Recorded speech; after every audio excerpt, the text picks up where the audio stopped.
Tick tick. யார் இது? திருடன். என்ன ஏ வேணும்? நகை வேணும். என்ன நகை? ஏ கலர் நகை. என்ன ஏ கலர்? பச்சை கலர். என்ன பச்சை? ஏ மா பச்சை. என்னம்மா? ஏ டீச்சர்மா.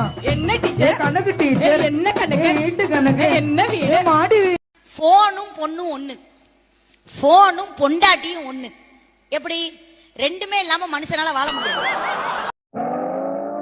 மாமா போன்ல எழுத்தெல்லாம் மங்களா தெரியுதியா? எப்ப பார்த்தாலும் போனை பார்த்துக்கிட்டே இருந்தா அப்படி தாண்டி இருக்கும். கண்ணு போச்சு போ. அப்பாடா, நான் கூட போன் போச்சோன்னு பயந்துட்டேன்.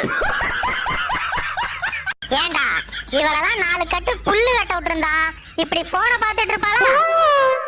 காலையிலுக்கு டிஃபனு, மதியம் சோறு, திரும்ப நைட்டு டிஃபனு சோறு, திரும்ப காலையில டிஃபனு, மத்தியானம் சோறு, நைட்டு டிஃபனு சோறு. இதுக்கு நடுவுல காபி, டீ, ஜூஸ், கசாயம், இட்லி குண்டா, தோசை மாவு, பாத்திரம், குப்பை டப்பாய். ஐயோ, இதோடய வாழ்க்கை முடிஞ்சிருக்கா? ஏமா இந்த ஊர்லயே அதிகமா படிச்ச பொண்ணு நீதானா? ஆமா, வெளியூருக்கு அனுப்பி படிக்க வச்சாரு எங்க அப்பா. Is it? எஸ், அப்படி என்னமா படிச்சிருக்க? 4ஆம் கிளாஸ்.